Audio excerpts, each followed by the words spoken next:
Attention shoppers, it's Valentine's Day and love is in the air, along with dust, pet dander, and toxic mold spores. It's the Miscellaneous Podcast. I am the locksmith of love, no? Your hosts, Polly. What's my name? Say my name, bitch! And Josh. You're up, you're down, you're here, you're there. You're like a freaking one-woman circus, Andy. So I guess this means we're over. Yeah, I guess so. With a title that says it all. It's revenge. Are you trying to seduce me? Yes, ma'am, I am. Let's get to it.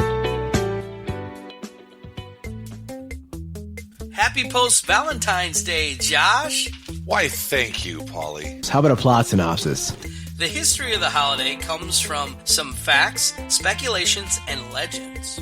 Ancient Rome, the pagan festival called Lupercalia, is where, they think it just started from, because it's celebrated on the 13th through the 15th, and it's a celebration of either Lubra, the wolf of Rome, or Faunus, the god of fertility. Like most festivals, you start off killing a goat. After the sacrifice, whips are made from the hide, and then men sporting only loincloths will run through the streets whipping women, and they also splatter goat's blood on them as well. Now this was supposed to grant fertility, easy childbirth, and protection from curses. What do you think about that, man? I think goats get a bad rap the world around. every time you need an animal sacrifice, you need a goat. Why not like a yak or something? Doesn't make sense. I don't know.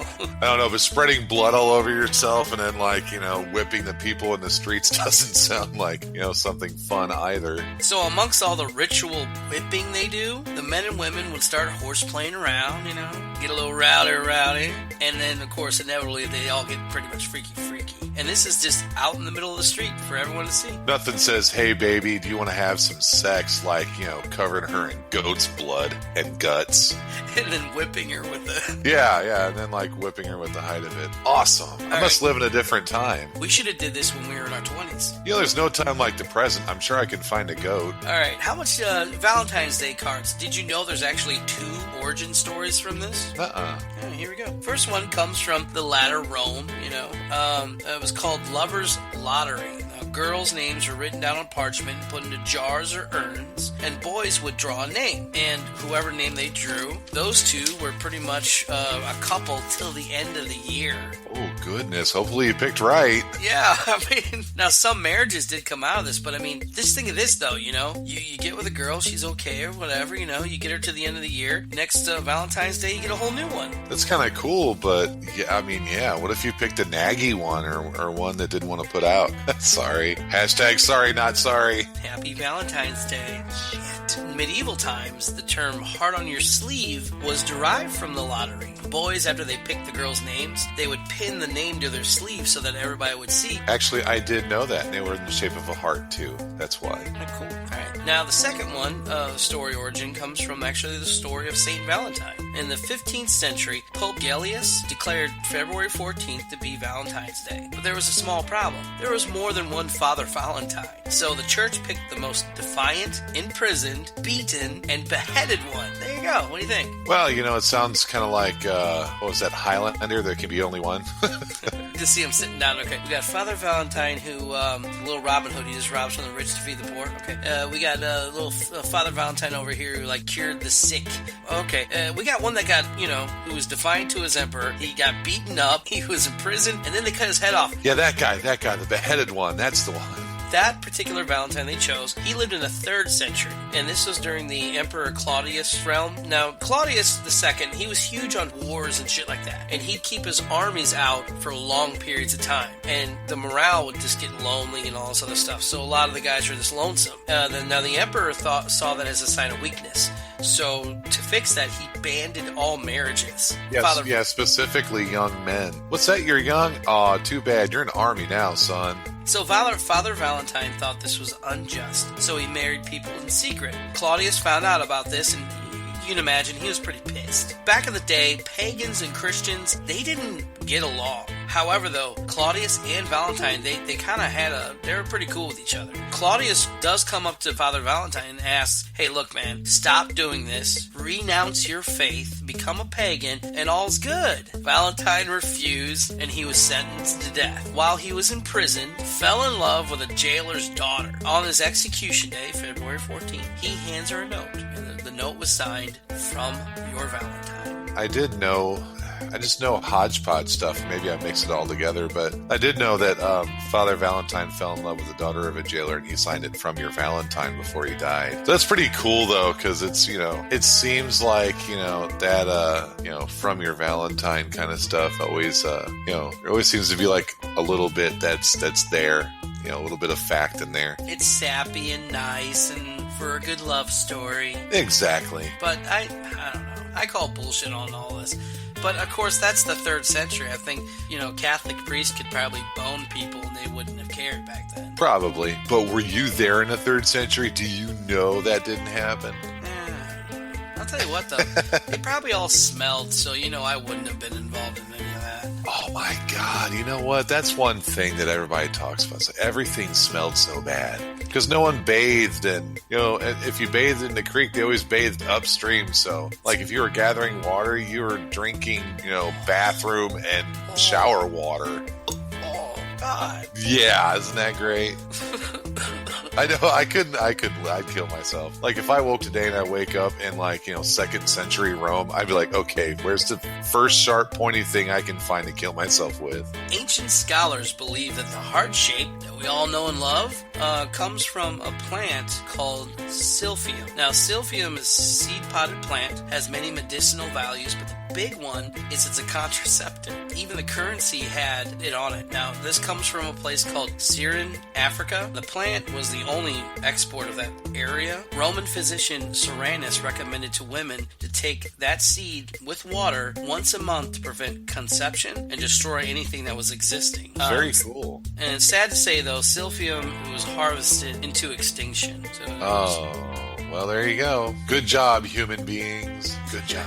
What you know about Cupid? How much do you know about him? Not a lot. I know there was Roman tradition. Cupid was. That's about it. Cupid, the mascot of love, came from ancient Greece. He's the son of the goddess Venus. His real name is Eros, E-R-O-S, and he's pretty much famous for having abnormal relations with his mom. Well, there you go. The word erotic comes from Eros, so now you know where that comes from. I knew that erotic came from there. Was it Cupid was like the Greek or one of the versions of Eros, and Eros was the Roman version, and the Roman people were just generally sexual deviants. Now, is that because of the pagan culture, or is that just because they were just like that? I'm pretty sure they were just like that. I mean, you can search through like the Roman mythology, and like all like the heroes and everything. They all had just like weird mother relationships, sister relationships, animal relationships.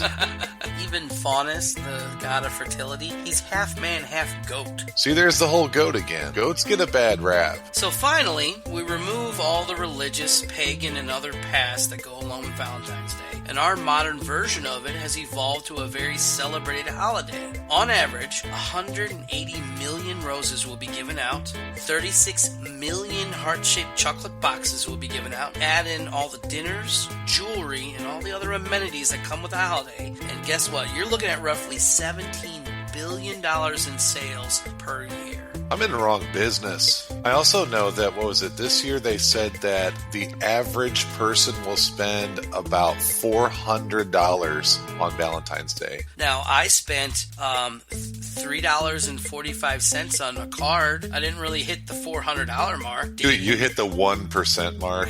Yeah. Yeah, because we're like dating, but we're not dating. I didn't know what I should get her, so I'm like, I'll be safe with a card, and if she gives me any weird feelings, we'll go out to dinner and stuff like that. But so you did do something for Valentine's Day. Oh yeah. So we got some listeners. They gave us their stories of bad breakups. We're gonna go with the first one.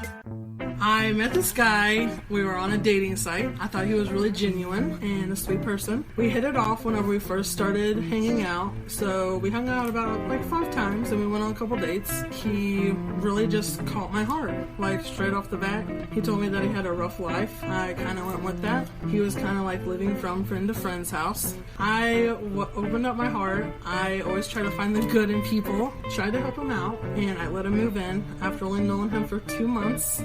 you get to used to people's routine and what they do and everyday things. He cooked dinners for me. I cooked dinners for him. I thought it was going great. He suddenly, a couple days, he would come home late. Few days, he didn't come home at all. And 2 days went by and I didn't hear from him. I tried calling him. His phone was ringing for the first day. He didn't answer. The second day, it was off. So I was worried. So of course, me panicking, I called the hospitals, I called the police stations, I talked to a friend, and she's like, hey, let's do a simple search. And I was like, you're not gonna find anything on him, it's okay, whatever, let's do it. Make sure he's alright, if he's, sit down. The first thing that popped up was a public record for a marriage license. It said it was married to this woman. He didn't have a Facebook because I already looked him up. Went to add that girl, and I looked it up, and the first one was her, and she had a picture of him and her. So I instantly get pissed off, and I message her, and I instantly say, hey, if he's with you, you better tell him to come get all his shit out of my house because I'm done. So she didn't know me, I didn't know her, and she said, I don't know what you're talking about. Are you talking about my husband? And I'm like, yeah, your husband that's been staying with me. And she's like, no, he's been staying with a friend at work. And I said, no, he has not. And I sent her all the pictures. So she got mad. After about 10 minutes of her reading my message, he instantly calls me. So he said, hey, I got some explaining to do. And I said, you have nothing to explain to me. I am definitely done. You need to come get your stuff. So later that day, I was working, and he had a key to my apartment. So he went in and he took all of his stuff, and I was really shocked that he didn't mess up my house, but he knew that I would know who it was. And he called me right after he got everything, and he said, I really want to talk to you. And of course, I'm really upset. So I'm like, okay, let's meet up and talk. So after work, he said, I choose you. I don't want to be with my wife. Will you come pick me up? So that's about a 35-minute drive from my house. I was a little worried. What if she's trying to jump me? We get down there. He has all of his stuff in his hands, and he said that she won't let him take the car because it was actually hers. Got in my car, and he said, I left a couple bags of clothes in her trunk, and she went to work. So he called her on the phone, and he's like, hey, can we come up to your work? She said, oh, hell no. She's like, I'm not bringing that drama to my work. I'm going to be at my house in 10 minutes. So of course I was panicking, like, this bitch is gonna come out and beat me. So they're in the car and they're talking for 10 minutes. 15 minutes go by. 20 minutes go by. 30 minutes, I'm about to drive off with his stuff in the backseat of my car. He walks over, and here she comes too. She walked over to the car. She said, hey, he has something to tell you. And I was like, you're staying with her, right? And he's like, yeah. And I said, get your shit out of my car. Don't ever talk to me again. And that was it. That was the worst breakup that I ever had. Wow, that's like a movie. You could make that into a movie. All right, you want to hear the second story? Yeah, let's do it. Bad breakups, go. Okay, well, my breakup story in high school, 10th grade roughly, and it was this cheerleader. I was feeling hard, jonesing for very hard, and I think this might have been me liking a girl a little bit too much. Met the family, her aunt and cousins, and they loved me. Oh, he's such a nice guy. However, she had a quiet disposition about her all the time. I could tell her what I feel for her, but I'll never get it in return.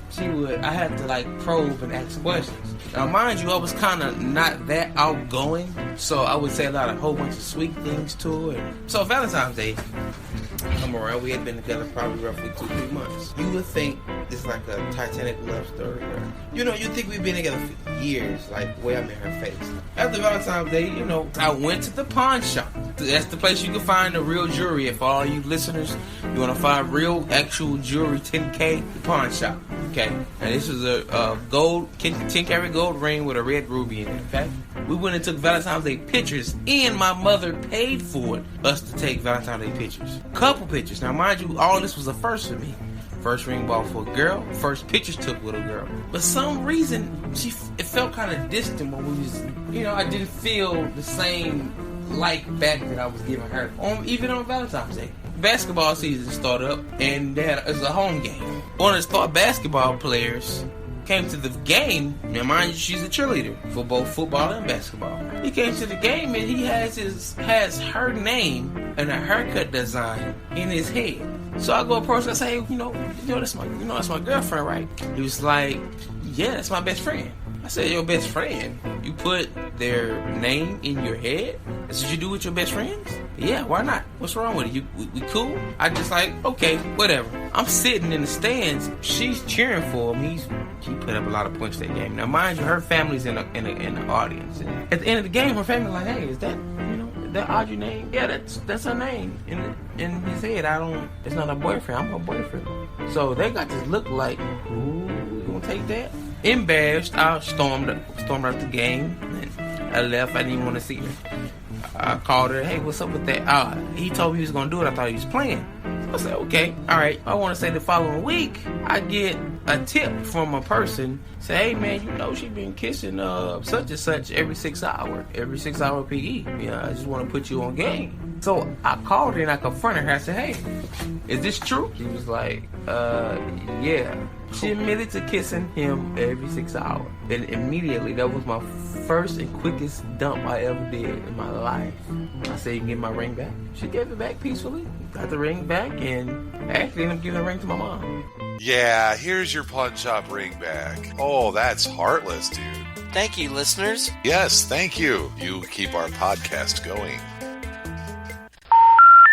We watched all of the Harry Potter movies. There's nothing wrong with Harry Potter. I like Harry Potter. Oh, this just in. I can't be a part of this podcast anymore because you like Harry Potter movies. I'm like laughing at what you're saying, but I'm trying to blow my nose at the same time. Like, yeah. Thanks for listening to the show. Please subscribe to us if you guys really like us. 5 stars, please. That'd be great. On Stitcher, the thumbs up, the click on it, and on reviews. I would love to hear what everybody thinks of the show. Goodbye.